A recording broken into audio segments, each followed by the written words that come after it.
저는 오늘 성령의 역사에 대해서 말씀을 전하고자 합니다. 성령은 과연 누구신가? 성령은 아버지 하나님, 그 다음에 아들 하나님, 그 다음에 뭐예요? 성령 하나님. 삼위일체 중에 한 분이시다. 삼위일체가 뭔지 아십니까? 몰라도 좋습니다. 그거는 아는 척 안 하셔도 좋습니다. 하나님은 한 분이신데 그 한 분 속에 세 분의 성향이 있다는 것이에요. 예를 들어서 우리가 물을 보면은 물은 물로 되어 있는 걸 물이라고 그러고 그 얼으면은 그걸 뭐라고 그래요? 근데 그걸 갖다가 물을 끓여가지고 증기로 올라가면 그걸 뭐라고 그래요? 수증기, 뭐 김이라고 그럽니다. 수증기도 우리 눈에 보이지 않아요. 근데 물이에요.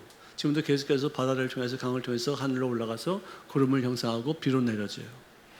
겨울이 되면은 그 비가 눈이 되어지고 또 물이 얼음이 되는 것이에요. 근데 다 물이에요. 근데 다 틀리죠, 모양이. 역할도 다르죠. 똑같아요. 자, 그런데 이 삼위일체 하나님 중에 한 분이 성령이신데 이분이 천지를 창조하시고 인간을 만드실 때 함께 개입하셨다는 것을 우리가 알 수 있어요.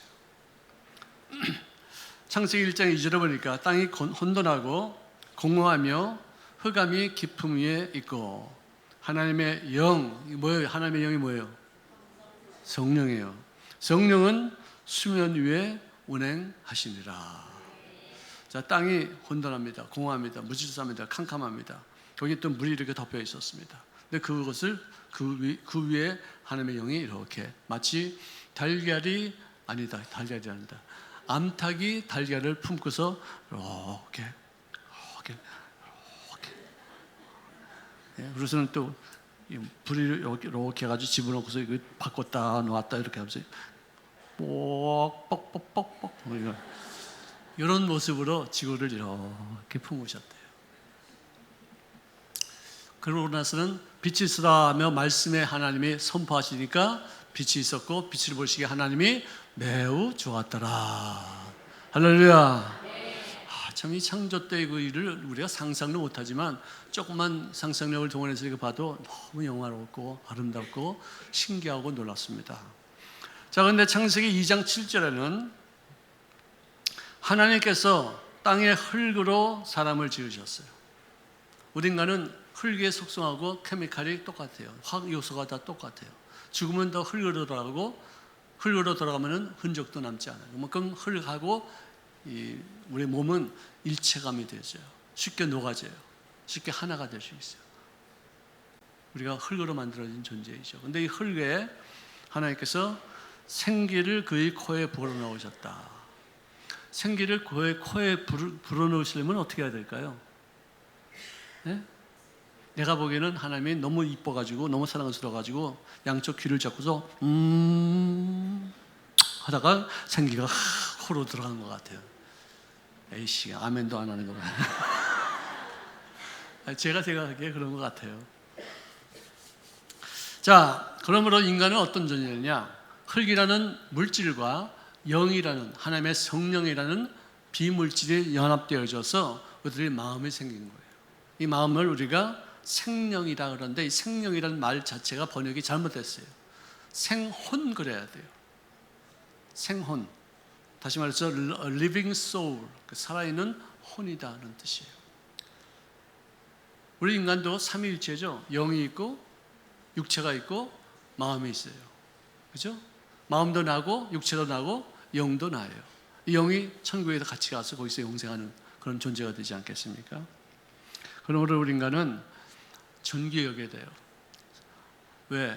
다른 것으로는 다 존귀 여길 수 있는 어떤 상황이 아무것도 없는데 그 영, 하나님의 영이 그를 부딪히게 해서 영이 생겨서 영적인 존재, 하나님의 형상과 모양대로 지음받은 존재. 그것 때문에 우리가 존귀하지 그 외로는 존귀할 게 하나도 없어요. 짐승하고 똑같아요. 물질하고 똑같아요. 고집 부리고 배짱 부리고 자기 쾌락을 위해서 남을 없이 여기고 짓밟는 어떤 그런 짐승하고 똑같은데 하나님의 말씀을 받을 수 있는 존재요, 하나님의 영을 받을 수 있는 존재이기 때문에 그에게 가능성이 있고 그에게 영생이 지어질 것이며 하나님 앞에 영적인 존재로서 대우받고 사랑받고 존귀함을 받게 될 줄로 믿습니다. 자, 예수님께서 이 땅에 태어나실 때 요셉의 아내가 될 약혼자 마리아의 몸을 통해서 태어났다고 하는 것이에요. 요셉이 보니까 자기 약혼자가 배가 불러오거든요.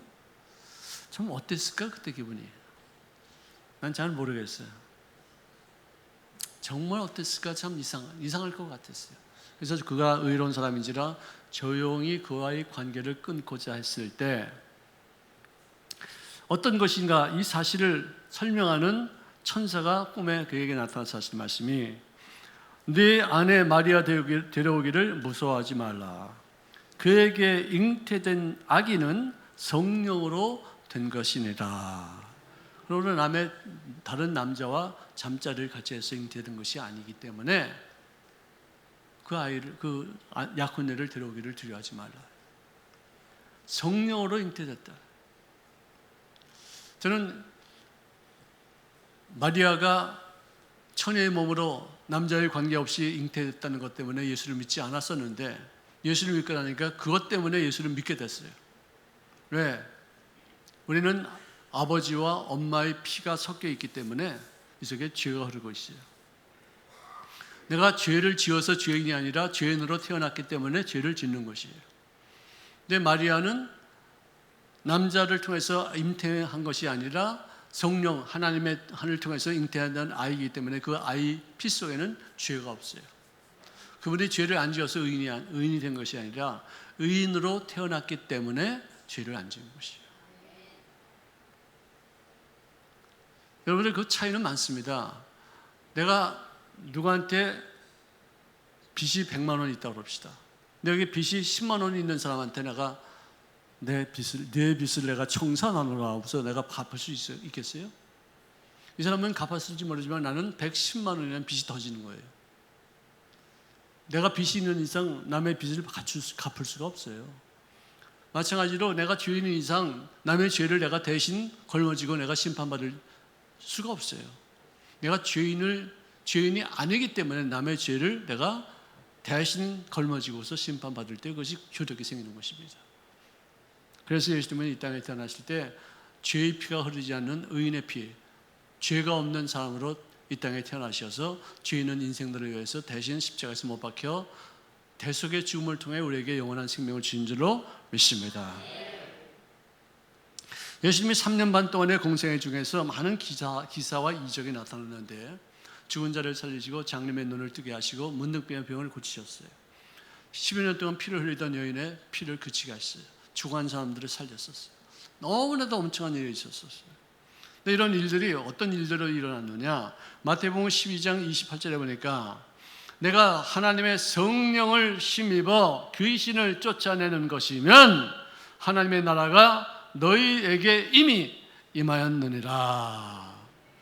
즉 귀신을 쫓아낼 때 하나님의 나라가 임하게 하는 그 능력이 어디서 나오느냐? 성령의 능력을 통해서 이루어진다는 것이에요.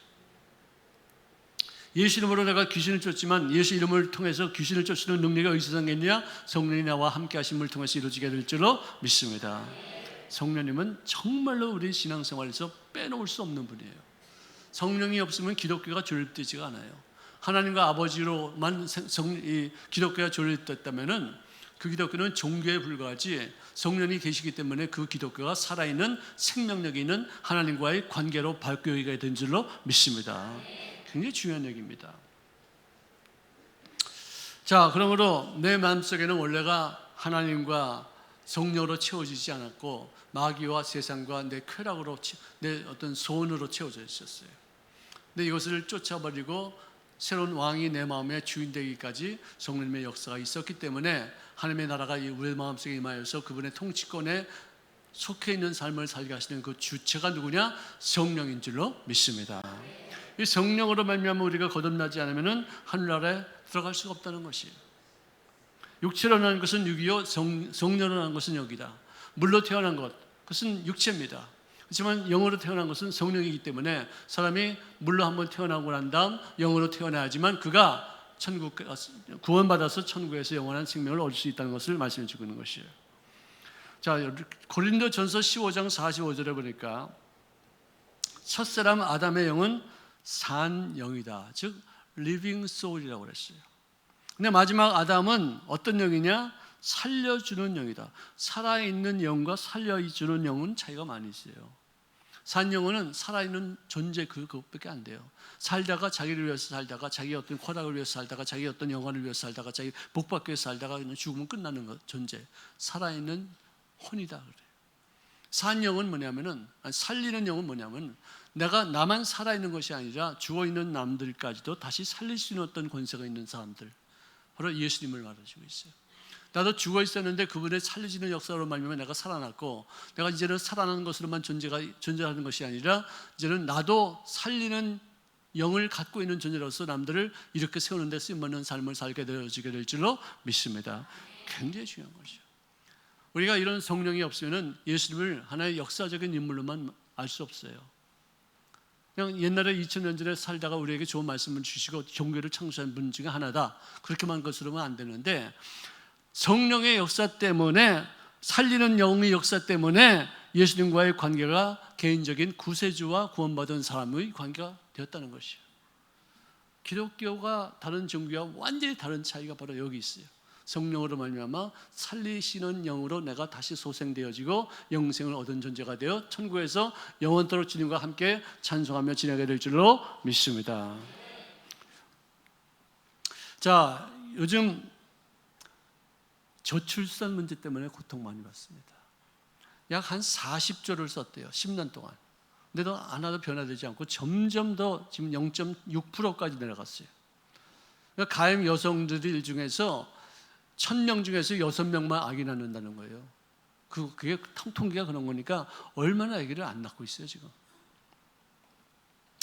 자, 국가적인 어떤 정책은 수십조의 예산이 들어가도 실패했습니다. 지금도 실패 중에 있어요. 근데 지자체 단위로 실시한 저출산 극복 정책은 지금 성공하고 있어요. 아이들에게 낳을 때마다 얼마씩 주고, 그 아이들을 위해서 부모들이 마음대로 직장 가서 일할 수 있게끔 보육원 만들고 양육소 만들고 아름답게 다 해가지고, 진짜 내가 어딘지 내가 좀 기억이 없는데요, 어딘 전남인가 어딘가 있어요. 근데 거기는 인구가 막 증가하고 있어요. 그렇게 큰 돈 들이지 않았는데 시설을 완비하고 정책을 잘 수행하고 교육을 많이 시켜서 아이 낳는 것에 대한 어떤 이유를 정확하게 잘 설명해 주니까 아기를 많이 낳게 되는데, 이는 마치 예수님이 3년 반 동안 공생의 동안에 그렇게 많은 가르침과 말씀을 통해서 그들에게 교육시켰고, 많은 표적이 나타났고, 많은 기사와 이적이 나타났고, 심지어 죽은 사람까지 일어났음에도 불구하고 예수님이 십자가에 못 박혀 죽을 때 어느 누구도 제자들 하나 누구 하나 그에게 편들어주고 그를 위해서 애쓰는 사람 아무도 없었어요. 전부 다 흩어졌어요. 전부 다 비겁하게 다 배신하고 다 도망갔어요. 양육 실패죠. 3년 반 동안에 그렇게 가까이서 예수님을 따라다니면서 훈련을 시켰는데도 불구하고 예수님이 십자가에 못 박히는 걸 보고서 전부 다 흩어지고, 나는 자격이 없다, 나는 못한다, 나는 어부에 불과하다, 난 고기나 잡지, 내가 무슨 사도야, 사람을 낚는 어부야, 웃기는 소리 하지만 다 절망하고 다 흩어졌어요. 그런데 예수님이 죽은 다음에 부활하시고 나서 또 승천하시고 난 다음에 약속하신 그 성령이 임하기 전에는 그들은 비참한 그런 형편없는 평범한 사람들에 불과했었어요. 성령이 임하시고 나니까 그때서야 그들이 변화가 되기 시작했다는 것이에요. 놀라운 일이죠.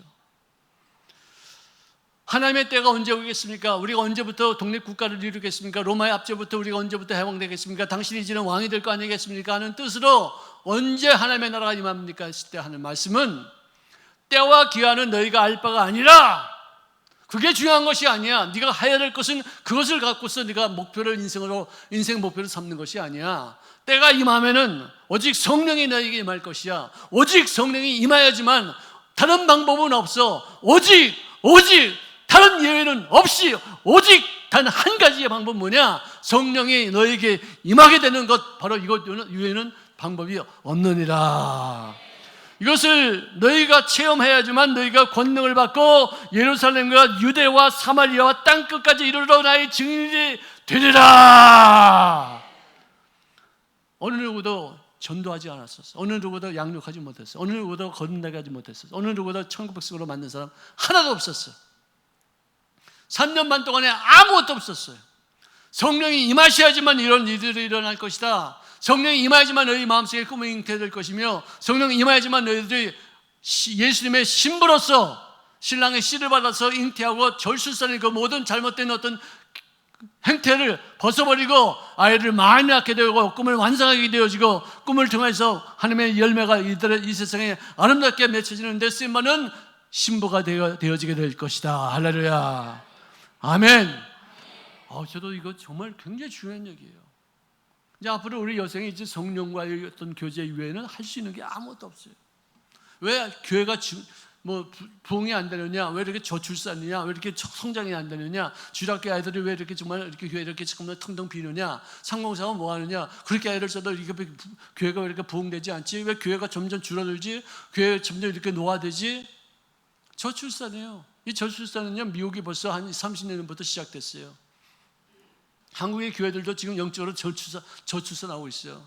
영적으로 아기를 낳지 못하고 있어요. 열매를 맺지 못하고 있어요. 교회는 왔다 갔다 하고서 환난 헌금하고 봉사는 할지 몰라도 새로운 영혼들을 창출하는데 거기에 쓰임받지 못하고 있어요. 참 굉장히 심각한 얘기예요.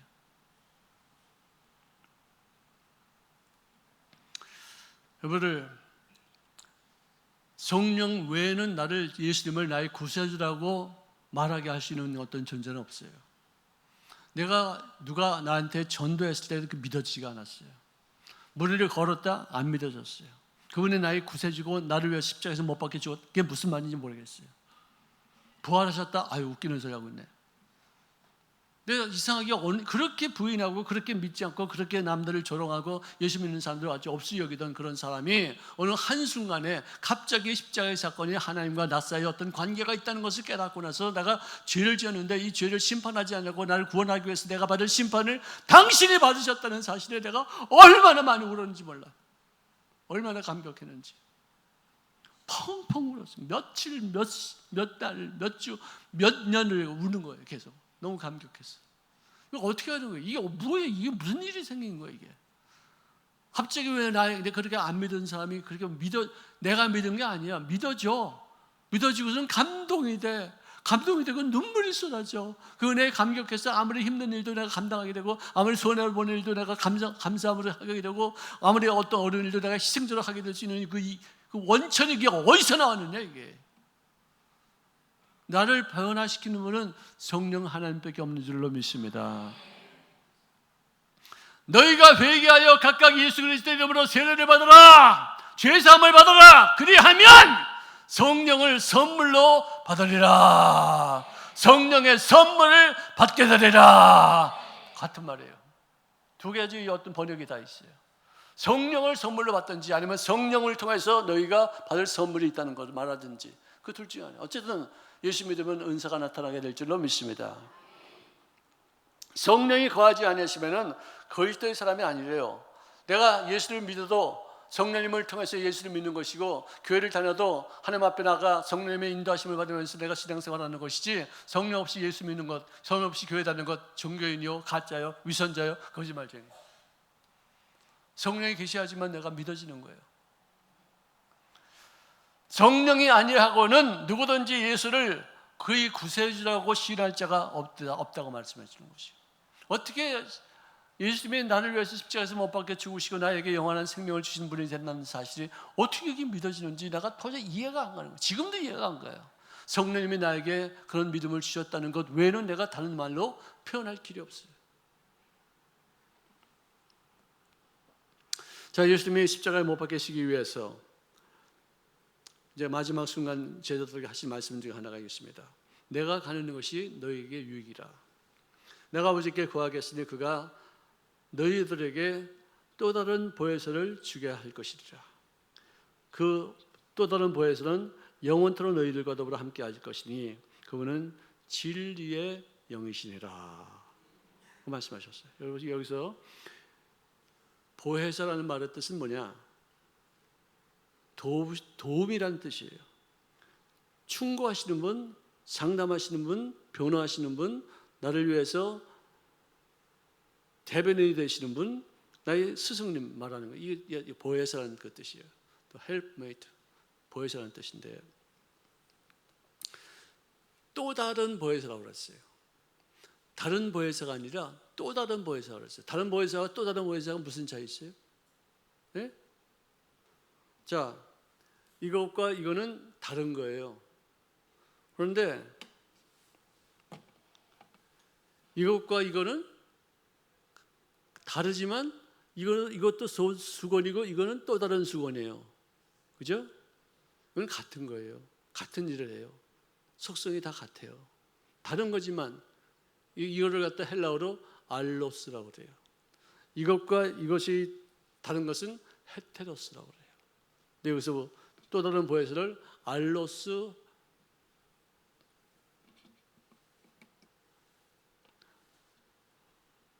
뭐라고 그러나 이게 파라클라토스, 그죠? 알로스 파라클라토스. 그러니까 또 다른 같은데 사과는 똑같아요. 사과하고 배는 다른 거지만 사과가 똑같지만 또 다른 사과예요. 또 다른 사과예요. 그죠? 다른 것과 또 다른 것의 차이가 알았죠? 그럼 예수님은 성령님과 다른 보혜사예요? 또 다른 보혜사예요? 이게 지금 교육 효과가 잘 안 나타나는데 이거. 자, 성령님은 예수님과 다른 보혜사예요? 또 다른 보혜사예요? 또 다른 보혜사예요. Another comforter라고 그래요. Another. 그죠? 자, 근데 그분은 어떤 일을 하시느냐? 내가 너희에게 가르친 모든 것을 그가 또 가르치시고 또 내가 가르친 것을 또 기억나게 하시는 분이, 생각나게 하시는 분이 바로 성령님이시다 이런 것이죠. 그러므로 너희들이 신앙생활할 때 이 성령님이 안 계시면은 신앙생활 자체가 모순이야 되지 않는다는 것이에요. 그래서 에베소 교인들에게 사도 바울이 말하기를 너희가 믿을 때 성령을 받았느냐. 아멘. 아멘. 믿음은요 성령 없이는 믿어지지 않아요. 근데 믿을 때 성령으로 말미암아 내가 믿어지게 된 것인지를 모르는 에베소 교인들에게 하신 말씀이 그거예요. 그들은 말하기를 우리가 믿기는 믿었는데 성령이 있음이 뭔지 누군지도 모르고 뭐 계신지 안 계신지 그런 얘기도 들어본 적이 없는데 우리는 믿었어. 근데 그 믿음이 성령으로 말미암아 생긴 것을 모르고 있었어요. 술 취하지 말라. 이는 방탕한 것이 오직 성령으로 충만함을 받을지어다. 그거를 성령이 계시는지를 모르고 인식하지 못하고 또 인정하지도 못한 채로 신앙생활을 할 수는 있어요. 그러면 잘못하면 종교적인 생활을 할 수밖에 없는 것이에요. 그동안 옛날에 장로교인들이 주로 말씀만 가지고서 신앙생활을 하니까 종교인들이 뵙게 되지 않았는데 순복음 교인들이 이제는 성령을 인정하면서 성령을 환영하고 그분과 교제하면서 하니까 뭐 살아있는 하나님과의 동행하는 삶이요 살아계신 하나님의 나의 마음속에서 내 생활 속에서 움직임받아 내가 할 수 없는 일들을 그분에 이루어놓으시고 내가 겪지 못했던 일들을 통해서 더 신선한 새로운 일들을 만들어간다는 걸 우리가 보는 거예요. 신기하고 놀랍고 너무나도 재미있고 너무나도 싱그러운 거예요. 종교생활 하지 마시고 살아계신 주님과 더불어 동행하는 인생을 사시기를 주의 이름으로 축원합니다. 그러므로 이 성령께서 그의 마음속에 임재하시사 그에게 영향력을 미치는 것 위에 강력한 통제력을 허락하시기 때문에 대부분 예수 믿는 사람들, 그때 당시에 예수님의 제자들 12명 중에 11명이 순교했어요. 성령에 취해서 성령에 사로잡힌 바 되었어요. 그분의 영향력 정도가 아니라 통제하는 강력한 힘이 그를 만들었기 때문에 아무리 어려워도 아무리 힘들어도 아무리 괴로워도 아무리 죽음이 눈앞에도 두려워하지 않냐고. 죽어? 그럼 난 천국 가는 거야. 나는 주님 앞에 더 가까이 가는 것이야. 반드시 나 같은 이런 비참한 삶을 주를 위해서 죽음을 통해 천국까지 가게 한다. 오케이. 이런 어떤 담대함, 자기 목숨까지도 버릴 수 있을 만큼의 어떤 그런 희생 정신이, 왜? 너무나도 확실하게 천국에 대한 어떤 믿음이 생겼으니까. 너무나도 확실하게 주님이 나를 위해서 십자가에서 못 박혀 죽으시고 나의 죄를 용서하시고 하나님의 자녀로 만들었다는 사실이 너무 강력하게 믿어지니까 그런 게 들어온 것이 아니에요. 문제는 뭐냐? 성령의 충만함으로 받아서 그런 믿음이 없다는 거예요. 성령이 소진되어 있기 때문에, 성령이 말라졌기 때문에 그런 어떤 공간에 다른 세상적인 것이 들어와서 오히려 용감하지 못하고 담대하지 못하고 밤낮 문제에 끌려다니고 밤낮 의심하고 누구 짜증나게 인생을 살고 그런 것이 되기 때문에 이 전문적인 것이겠죠. 성령님은요, 인격적인 하나님이시죠. 인격이라는 말은 틀린 말이에요. 우리가 쓰는 말이 없기 때문에 그래요. 영어에서는 person 그러면은 격이 있는 그런 존재라는 것이죠. 인격 내지는 신격이라고 말하는 것이에요. 자, 인격체는요, 지정의가 있어요. 이것도 삼위일체예요. 지적인 것과 정서적인 것과 의지적인 것, 이 세 가지가 있어요. 하나님도 성령께서는 모든 것 즉 하나님의 깊은 것까지도 통달하시느니라. 즉 그분은 모든 것을 다 알고 계시는 분이에요. 저 같은 사람도 별것도 아닌데 새벽 예배 때 이제 누구지 컴컴한 데서 이렇게 기도를 하고 있으면은 이제는 내가 어디 따로 앉아 계시는지 좀 조금 알고 있지만 맨 처음에는 어디 누가 앉아 있는지도 잘 몰라요. 컴컴하니까. 근데 기도하면은 그분이 펑펑 울어요. 왜냐하면 내가 그분을 대신해서 그분의 어떤 아픔과 슬픔과 고뇌를 하나님 앞에 아뢰는 기도를 하거든요. 그러니까 감동이 되고 또 은혜스러워서 위로함 속에서 막 울어요. 그래서 우선은 내가 누군지도 모르고 그냥 우는 것만 그러고 우선 이제 기도 몇 번 하고서 왔는데 몇 분이 저한테 목사님 어떻게 제가 거기 앉아 있는 줄 알고서 오셔가지고 이렇게 기도를 열심히 해주셨습니까? 난 몰랐는데 누가 거기 앉아 계셨어? 난 몰랐는데 난 모르고 그냥 한 거야. 나는 그냥 기도한 건데 내가 기도한 게 아니라 성령님께서 알고 계시기 때문에 지식의 영이시기 때문에 모든 것을 통달하시기 때문에 나의 기도를 통해서 당신의 아픔과 슬픔과 지금 처해 있는 그런 상황을 정확하게 하나님 앞에 알림받아요. 그 기도를 응답하게 하신 주의 은혜가 있다는 것을 우리에게 알려주셨다. 할렐루야. 알아요. 어떤 분은요 나한테 또 찾아와가지고 목사님 박 집사가 목사님한테 와서 나에 대한 얘기 다 알려주셨죠? 아니 나 그 박 집사가 누군지 난 모르겠는데 아니 너 몰라요 그 사람요? 그 사람 그 나쁜 사람인데 내 나쁜 얘기 다 한다고 나한테 와서 알려줬죠? 아니 나 그런 적이 없는데 몇 번씩 그래 몇 번씩 집만 갈 때 차 타고 가면서 그래 내가 화냈어요. 내 차에 타고 내리라고 내가 몇 번씩 내가 안다고 그랬는데 왜 이렇게 자꾸 믿지 못하고 이렇게 자꾸 묻냐고 내가 아이 그 목숨 다 듣고서 그냥 하는 거 아니에요 설교 때 다 내가 누구의 얘기를 듣고서는요 그 설교를 못해요. 왜? 그 사람이 여기 있기 때문에 못했는데 모르니까 내가 그냥 막 하는 거지. 내가 알고서 어떻게 이 사람 그런 상황인데 내가 어떻게 말하겠어요. 절대로 그건 내가 할 수 없어요. 성령께서 역사하시는 줄로 믿습니다. 성령께서 지적인 능력이 있기 때문에 미리 우리보다 더 미리 하시고 더 정확히 하시고 더 세밀하게 하실 줄로 믿습니다. 그다음에는 그분에게는 감정이 있어요. 근심도 하고 기뻐도 하고 화도 내고 탄식도 하십니다. 저희들이 어떨 때 기도하다 보면은 또는 내가 누구를 위해서 기도할 때도 보면은 탄식이 막 나고 눈물이 막 쏟아져요. 내가 기도하면서도 나를 위해서 기도하는 건 내가 이해가 안 돼. 왜 남을 위해서 기도하는데 왜 이렇게 탄식이 생기지? 왜 이렇게 눈물이 쏟아지지? 왜 이렇게 울먹거리지? 뭐 기도를 못할 정도로 내가 막 흐느끼는 거예요. 그게 뭐냐? 난 모르는데 성령님이 내 안에서 이분의 상황을 아시고서 알통해 여기시고 탄식하시고 너무 힘들겠다 여기시니까 위로 차원에서 나를 하여금 울게 만들어서 같이 기도하게 하시는 그런 어떤 일들을 체험하게 되는 거예요. 참 그러면 참 하나님 참 자비로우시다. 어떻게 국민들이 많으셔서 나로 하여금 이렇게 탄식하면서 기도도 못하게끔 이렇게 할 만큼은 이 사람에게 이렇게 위로가 되게 하시던가 그런 생각이 들어요. 그 다음에 너희들은 성령님을 근심하게 하지 말라 해요. 성령님도 근심할 때가 있어요. 어떨 때는 가끔마다 기도하면서 불안할 때가 있어요. 나 기도하면서 왜 갑자기 불안하지? 왜 기도하면서 이렇게 걱정이 이렇게 많아지? 맡겨야 되는데 이 사탄아 물러갈지다 암만 그래도 불안함이 계속 이어져요. 성령님이 내 마음속에서 당신의 불안함을 나에게로 연결시켜서 나에게 불안함을 갖게 하시고 그 불안을 해소하시는 어떤 방법이 무엇인가를 생각하게 하시는 것이에요. 불안함을 무조건 마귀 생각이라고 해서 무너뜨릴 것이 아니라 이 불안함의 요인이 무엇인가, 이것을 어떻게 하면 해소할 것인가를 주님 앞에 구해서 성령님의 인도하심을 받아 이 불안한 요소를 제거하는 귀한 슬기로운 신앙생활 하시기를 주의 이름으로 축원합니다.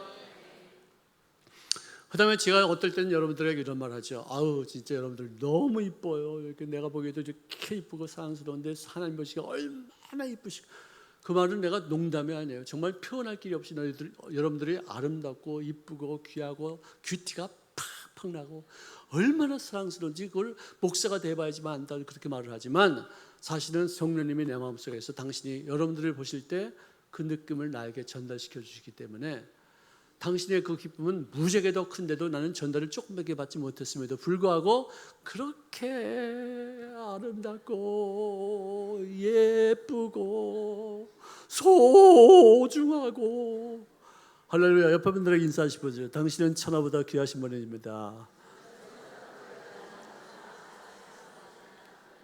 많은 환난 중에도 성령의 기쁨으로 말미암아 말씀을 받았다. 역경이 있고 슬픔이 있고 고뇌가 있음에도 불구하고 갑자기 내 마음속에 왜 이 기쁨이 생기느냐, 이게 무슨 기쁨이냐. 예수님께서도 십자가에 못 박히시기 전에 그렇게 고민하고 괴로워하고 슬퍼하고 정말 죽기 싫어서 살려달라고 몸부림치다가도 제 주님 앞에 다 맡기고 나의 뜻대로 마옵시고 아버지의 뜻대로 이루어지기를 원하나이다 다 맡기고 난 다음에 제자들에게 나와서 하신 말씀이 내가 너희에게 이 말을 이루면 내 기쁨이 너희 안에 있어 너희 기쁨을 충만케 하려 함이니라. 갑자기 무슨 기쁨이야? 성령님의 기쁨인 줄로 믿습니다. 너희 고난은 지금 십자가에 못 박히는 그런 처절한 고난이지만 그러나 그 사건으로 끝나지 않고 그것 때문에 부활이 있고 승천이 있고 성령의 강림이 있고 교회 탄생이 있고 기독교계의 최고의 교회가 2000년 이후에 여의도 땅에 세워지고 그 제자들이 모여서 같이 예배를 드리게 되고 할렐루야. 그를 내가 보았노라. 기쁨이 넘치노라. 내 기쁨이 너희 안에 있을지어다. 할렐루야. 기가 막힌 얘기죠. 또 성령님은 의지가 있어서 당신의 뜻에 원하는 것을 막습니다. 하지 말라고 합니다. 그렇게 하면 안 된다고 야단칩니다. 바울이 아시아로 가서 말씀을 전하려고자 했을 때 예수의 영이 성령께서 그를 막으시고 너가 내 앞서서 2000년 먼저 거기를 가지 말고 거기 아시아는 내가 2000년 후에 내가 갈 테니까 너는 벌써 이제 유럽으로부터 먼저 가라. 그래서 빌립보를 먼저 보내게 한 것이에요. 그가 가는데 막았어요. 아니 말씀을 전하러 갔는데도 막았어요. 왜? 때가 아니기 때문에. 하나님의 때 계획이 따로 있었기 때문에. 자, 은사도 어떤 분은 예언의 은사를 주고 어떤 분은 방언의 은사를 주고 어떤 사람은 봉사의 은사를 주고 어떤 사람은 돈을 버는 은사를 주고 어떤 사람은 남을 위해서 헌신하는 은사를 줘요. 다 달라요. 누구 때문에 달라요? 성령님이 자기의 뜻에 의해서 우리에게 주는 것이 내가 달란다고 해서 주는 게 아니에요. 어떤 분은 방언 기도를 그렇게 하고 싶어서 그렇게 30년 동안 기도도 방언 안 받아요. 못 받아요. 어떤 분은 교회 오자마자 방언 받은 사람이 있어요. 누구 뜻이에요? 어떻게 알아? 그거 어떻게 하겠어요? 우리가 뭐 우리 마음대로 되는 것이에요?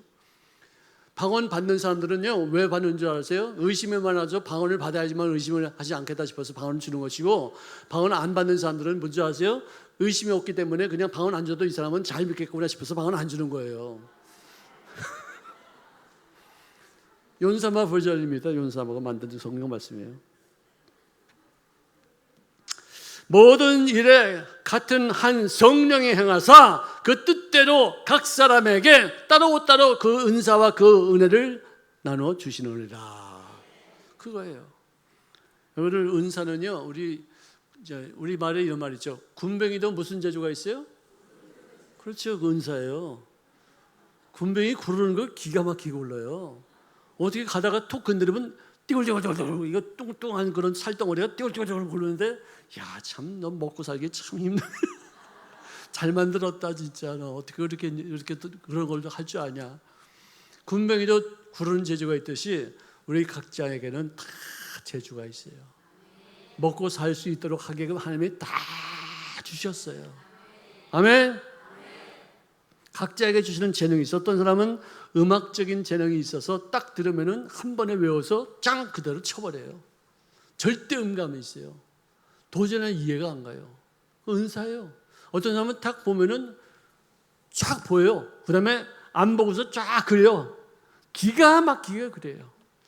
얼굴도 속눈썹 이렇게 돼가지고 요 안에 있는 얇은 그런 조그만 털까지도 다 그려요. 그냥 아우 기가 막히다. 은사예요, 은사.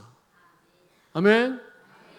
어떤 사람은 또 남 씹는데 은사가 있어가지고 남 흉보고 막 잘못된 얘기하고 막 그런 은사가 있어. 아, 참 저것도 은사다. 난 이거 힘들어서 못하겠는데 잘도 한다 참. 자, 야고보서 1장 17절 보니까 온갖 좋은 은사와 온전한 선물이 다 위로부터 빛들의 아버지로부터 내려온다. 그러니까 모든 은사, 선물은 다 하나님이 나에게 주시는 은혜인 줄로 믿습니다. 아멘. 아멘. 내 눈이 이렇게 조그만 것도 이것도 은혜예요. 이게 선물이에요. 이거 어떻게 하겠어요? 이거. 내 마음대로 이거 되겠습니까? 이거. 조그만 눈 갖고 불평하지 말고 조그만 눈 갖고 세상을 잘 아름답게 볼지어다. 아멘. 자, 그런데 이 영적 은사는 각자에게 영으로 생활할 때 필요한 어떤 재능을 주기 위해서 주시는 것이에요. 어떤 목적, 영적인 목적을 성취하기 위해서 필요에 따라서 주시는 건데, 어저께는 그 은사를 가지고서 어떤 일을 할 수 있지만 오늘은 또 그 은사가 나타나지 않으면 아무것도 못하는 하나님의 의지에 의해서 정해지는 것이에요. 자, 그런데 고린도전서 12장 7절에 보니까 각 사람에게 성령의 나타나심은, 각 사람에게 성령을 나타내심은 그 무슨 뜻으로 하시느냐? 공동의 유익을 위한 것이니라. 우리 한국말에는 그저 유익을 위한 것이라고 되어 있는데 원어에는 common good, 그러니까 공동의 유익. 다른 성경에는요, 이 개정 계획 빼놓고서 다른 성경에는 전부 다 공동의 유익을 위해서 성령님이 주신다. 나에게 어떤 은사가 임하죠. 방언의 은사가 있다. 예언 은혜 은사가 있다. 믿음의 은사가 있다. 그러면 이것은 내 개인만을 위한 것이 아니라 공동체의 유익을 위해서 그 은사를 사용하라는 그 뜻이라는 것이에요. 방언 기도만 한다고 해서 그것을 갖고 자기 혼자만 방언 기도만 하는 것이 아니라 방언 기도를 많이 했으면 그 기도를 통해서도 여러 불안 이웃들을 위해서도 우리가 중보기도 해야지 돼요. 방언은 나를 위해서만 기도하는 것이 아니라 다른 사람들을 위해서도 중보를 기도할 때 영으로 기도하는 어떤 그런 도구로 사용하지만 되는 것이에요. 자기 자신만을 위해서 은사를 활용하지 마시고 공동체의 유익을 위해서, 공동체에 대한 이 교회를 위해서, 또 우리 불안 이웃들을 위해서 사용될 수 있는 귀한 은사가 되시기를 주의 이름으로 축원합니다. 자, 이 말씀 안 하고서 마치겠습니다. 예수님의 마리아 몸에 예수님을 잉태한 것이 누구라고요? 네, 그렇죠. 근데 우리들의 영적인 신랑이 누구세요? 네? 예수님이시죠. 뭐 성령님이 다 똑같은 얘기죠. 나는 예수님의 뭐예요? 이상하네. 이렇게 교과 이렇게 오늘 다 아무도 없지. 이렇게 말을 가르쳐줬으면 금방만 말을 하고 대답을 해야지 좋은 학생인데 이거 선생님이 나쁜가 보다. 선생님이 아주 거지가 돼가지고 내가 잘 가르치지도 못하고 이렇게 대답 못하고. 자, 우리 영적인 신랑이 누구예요? 나는 영적인 뭐예요? 신랑과 신부가 만나서 뭘 해요? 아기를 만들 거 아니야. 아기를 만들 거 아니에요. 그럼 예수님과 나와 이렇게 만나면 기도를 하고 교류하고 영적으로 서로 소통하면은 그 다음에 꿈이 잉태되는 거예요. 그 꿈이 잉태되는 게 뭐냐? 예수님의 씨앗이에요. 하나님의 나를 통해서 이루고자 하시는 어떤 뜻이 이게 잉태되는 거예요. 그 다음에 이 어린아이가 자라면은 고난과 역경을 통해서 뭐예요? 예? 산통이 없이는 아기가 안 나와요. 산통을 통해서 고난 없이는 꿈이 이루어지는 법이 없어요. 그래서 고난과 꿈은 세트 상품이야. 따로 팔지 않고 한꺼번에 같이 팔아요. 왜 사람들이 꿈을 꾸기 싫어하냐면 고난 때문에 싫어해요. 꿈 꾸기 위해서 얼마나 힘든데, 얼마나 고난스러운데, 얼마나 애 낳는 게 힘드는데. 요즘 왜 저출산인지 아세요? 애 낳는 게 싫어서, 애 기르는 게 싫어가지고, 힘들어가지고.